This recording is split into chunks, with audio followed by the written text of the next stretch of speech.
Welcome back everyone to the Complete Pineleaf. We are back here at the Battle of the Morannon, where it looks like it is Sauron's hour because the enemy has control of the land, they have control of the skies, and we are getting fewer and fewer. What do you say about that, Aragorn? This may be Sauron's hour, but we will make him earn it in blood. The Battle of the Black Gate is nearly done, Pineleaf.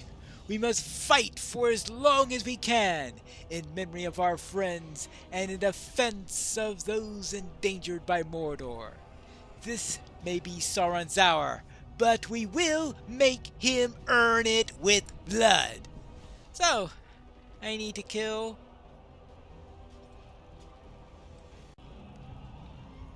more foes. Yes, let's kill more foes all over the place. Where are we? Hello, I am needing to kill you so that Sauron can earn his victory in blood. There you go. Anything else that needs earning in blood? Hey, we could use your blood to make sure that Sauron earns his victory, right? There you go. Now, how else shall we give us a chance to slow them down? What do you say about that, Elrohir? I see something on the distant horizon. A new threat? Oh, the last thing we need is another new threat. Oh boy. Yes, go to Mithrandir atop the Slag Hill and see what he thinks about the new arrival Pineleaf. Quickly! We have enough trouble with the threats that are already here! Hello! It looks like we got a new player coming to the field. What now? Tidings from the sons of Elrond. They did not wish to tell me themselves. Scandalf's eyes light up, and he sees in the distant horizons, and wonder brightens his face. Oh, what now? The eagles are coming! The eagles are coming! Oh, eagles. Well, that's better than Nazgul, I guess. Yes, the eagles are coming! Why, hear the Wind Lord and his noble subjects fly to the end of the host of the west. Let us see if the Nazgul enjoy this challenge to the superiority in the air, Pineleaf. Speak with me, and we will wade once more into the battle. Okay, give us a little bit of hope before you dash it, right? Yeah. Why here the Wind Lord and his noble subjects have come to the aid of the host of the west. Well, let's see. We've got we've got eagles flying all over the place now, challenging the Nazgul. And they won't be able to grab me and toss me into a mountain of fire or anything like that. Why, here and the eagles will keep the Nazgul occupied, but the battle still rages upon the ground, Pineleaf. Let us press the advantage and give us our winged allies and set the orcs upon their heels. All right. The tide turns in our favor. Well, we'll see. We can only hope that they haven't washed out everything into the sands while we're waiting for this. There you go. What do you say about that? Oh, they didn't surrender? Oh, well. There's a faint hope, I guess. What do you say about that? Next! You now.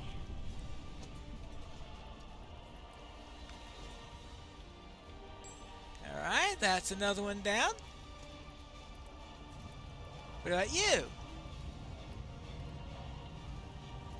To me! Oh, are we ready? Do you sense this?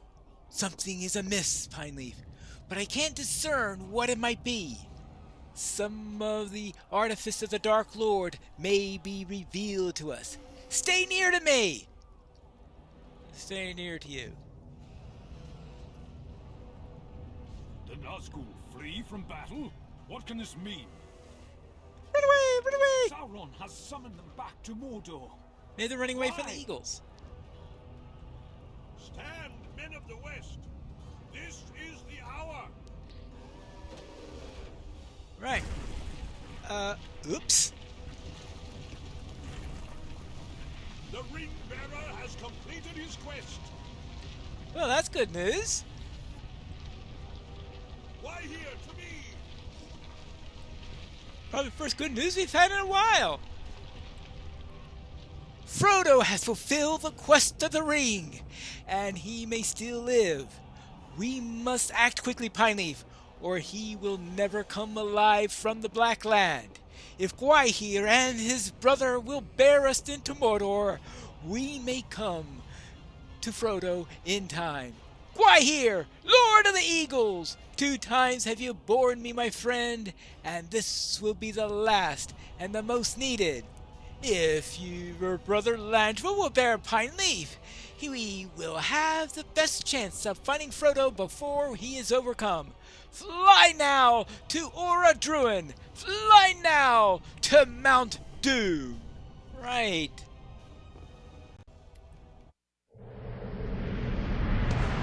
Mordor shakes beneath Orodruin's wrath. Fly swiftly, my friend. If Frodo or Samwise still live, we have to find them quickly. The mountain burns. I will circle to the far side, but someone must search the nearer slope, and with haste. That is a task for my adventurer. We will circle Orodruin and come back for you. May one of us find our hobbits. We could only hope. Oh, this is a right mess I've gotten myself into. Yes. What more nice, comfy place can there be than being right on Mount Doom? Ah. I'm trying to find a pair of hobbits over here.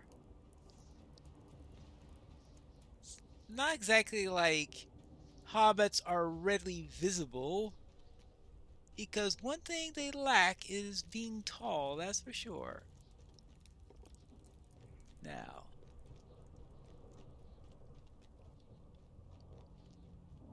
is there anything up here?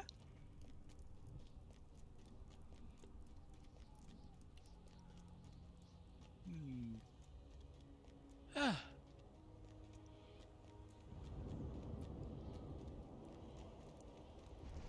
All twisty all about.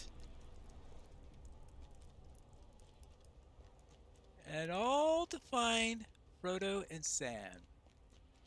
Ah! Hold on. I think I see a pair of hobbits up ahead. And there aren't going to be too many hobbits here in Mordor, I hope. Oh, hello, Sam. Pineleaf? Is that really you? Sam looks at you with bleary eyes. His exhaustion is apparent, and he seems to disbelieve that you are really standing here. We can't go any further. We got this far, but... Sam reaches into one of his pockets and withdraws a small item. He presses it into your hand. Where there's life, there is hope. Where there's life, there's hope. Well, let's see what we can do with this thing. Hello, Eagles! Anyone home?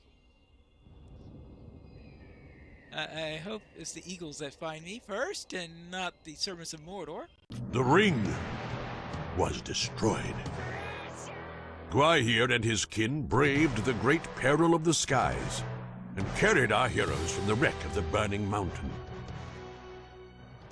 And on the field of Cormallen, they were praised for their great deeds and the successful completion of the quest. The Lord of the Rings was no more, and Middle-earth was made safer by his defeat. I must say that this is a much more comfy place than Mount Doom. Right, Gandalf? The sum of my hopes has come to pass, beyond all belief. A great darkness has been conquered. No longer will Sauron trouble Middle-earth, as he did for thousands of years. The quest of the ring came in the end to the successful conclusion for which this old fool dared not hope, yet hoped for still. What a wonder it is to see this day! Well, I'm glad to live Our to see friends it. have been through much, but I know they will want to speak with you. Do not let me keep you, Pineleaf. Our heroic friends have been through much, but I know that they will want to speak with you now that the danger is past. Frodo and Sam have rested from their journey, but it will take more than these few days to recover from the exertion of their ordeal. You will find them in the bower to the southeastern side of the field. All right, fine. I shall speak to Frodo. Down this way, I guess. Assuming I can navigate this place. All the way down here. At least I don't have to worry about running the Easterlings as I come through here. Or Haradrim, or Orcs, or Wargs, or any of the other numerous enemies I had to fight in my time here. Oh yeah, I can't forget the no, let me forget the goblins. It looks like they were provided with some comforts here. That's nice. Sam beckons for you to speak to him instead of to Frodo. Yes, Sam? I beg your pardon, but Mr. Frodo needs his rest. Yes, so many folk have come calling on Frodo, some of them even bending the knee, and those who bowed the lowest were kings and princes themselves. Now, my master deserves every bit of it, but some of these even bow to me, and I can't say I like that at all. Frodo carried the real burden, and he did all the hard work, if you ask me. Can you believe that old Strider turned out to be a king as well? When I first met him, I said to myself, this Strider is a kingly air about him, doesn't he, Sam? But I didn't say anything of it to my master or to Merry or Pippin. There was enough going on in Bree that there wasn't time for it. So many high, important folk paying attention to hobbits like us, Pineleaf. There's no mistaking that these are queer times. Yes, quite so. Oh, Frodo will speak with me anyway? Sam has spent so long worrying about me that it became natural for him.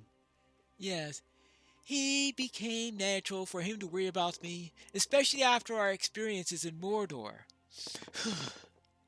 I know Sam does not want to talk about it, but I would never have made it to the fire without him.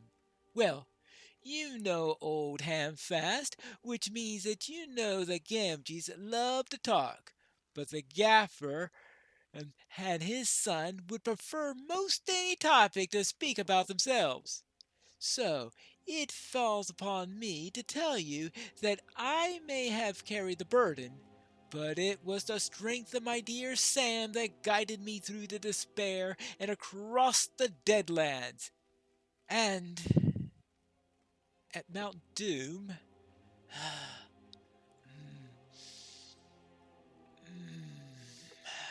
at Mount Doom.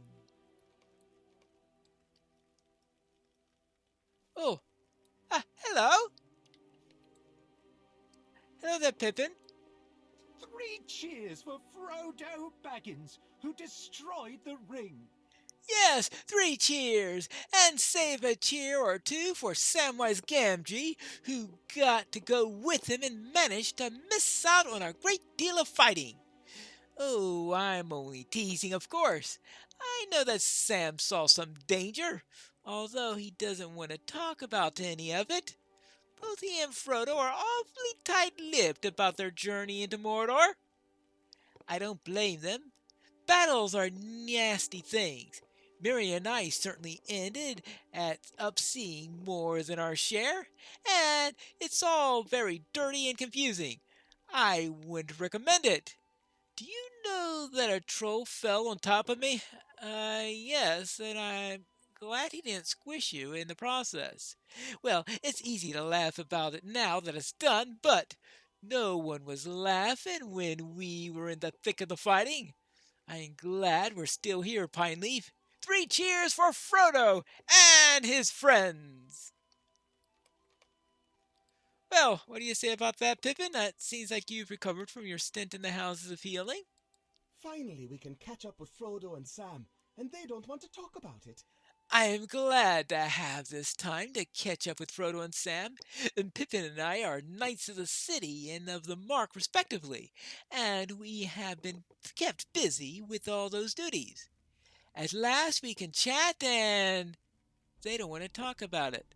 Or at least not in the detail that our curiosities demand. Well, I suppose I can respect that. After the Pelennor battle, I can barely stand to tell Pippin what befell poor Theoden. In time, perhaps it will become easier for them to talk about the journey. It was like that with Éowyn. By the time I left Minas Tirith to come here, she had emerged from silent sorrows and had taken to speaking with Steward Faramir at the gardens. It seems to me that time and distance helps many shadows lessen. I wonder why Éowyn has not yet arrived. Éomer King called her hither, but she has not yet come to Cormallen. Interesting. Well, I suppose I could speak with Éomer and maybe Imrahil while we're at it. Oh, hello there, sir. We're wondering why your sister hasn't arrived yet. My uncle Theoden is avenged. Sauron is no more. It cannot be questioned that soldiers of Rohan and of Gondor played their parts. But in the end, the fatal blow was struck by 2 hobbits alone in the Black Lands. It is an amazement to me. I have heard that the Nazgûl came to a fiery end, speeding back to Mordor at their master's call when he learned of the true peril. With my mind's sight I can see them, caught in the blast of the flaming mountain, 8 fireballs scorching the sky, plummeting earthward and shrieking their final desperate cries. I wish that those of my soldiers who were carried aloft by the creatures during the Battle of the Black Gates could have known the fate of their murderers could shortly suffer. It gives me great satisfaction to picture it in their behalf.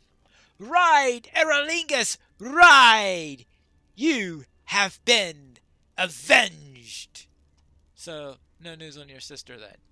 Oh well. Perhaps I should find Imrahil, yes. Prince Imrahil. I wonder what Imrahil has to say. The fall of Sauron worked a great madness in his servants. Many of Sauron's servants despaired once he was gone. Did some spell hold them ensorcelled while he yet lived, and death broke his hold upon them? I cannot say. But I did witness that many of the orcs cast themselves into the pits or fell upon their weapons once he was gone. There were others among his servants that were even more ferocious by the fall of their master, and these fought long and in desperation. Some of them fled back through the ruins of the gate. I don't doubt that my king will send me against these and others in time. But that is a thought for tomorrow. Today we celebrate the fall of Sauron. Yes, Baruch Kazad. Oh, speaking of Baruch Kazad, what about Gimli? Ah, here he is. Yes! Yes, that's all you gotta say? That was quite a feat, the most well-deserved. It is not every day that an evil such as Sauron is laid low. After all, it seems as if Elrond and Gandalf made the right choice back at Rivendell, doesn't it? Frodo Baggins may not be a dwarf, but he has proven to have the determination of his kind. All these hobbits seem to have it, present company included. Furthermore, young Peregrine Took could use a portion less of it if you ask me.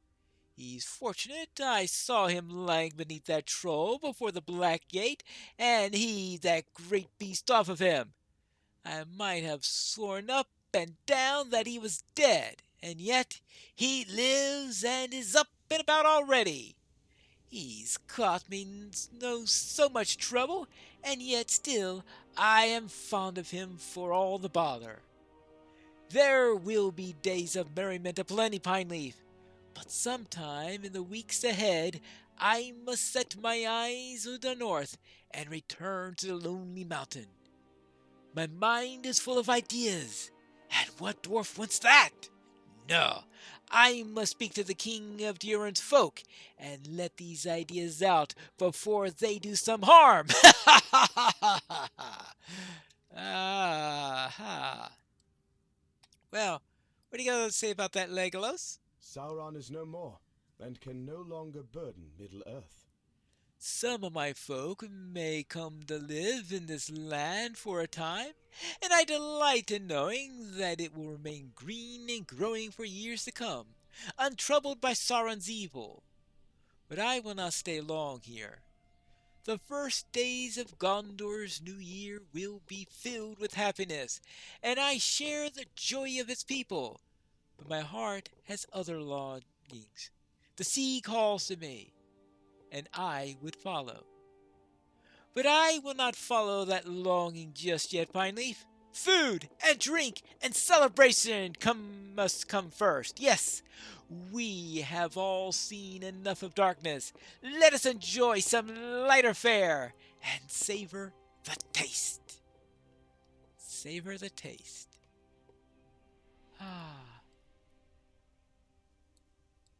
So who shall we speak to next? We have to find that out in the next episode of The Complete Pineleaf.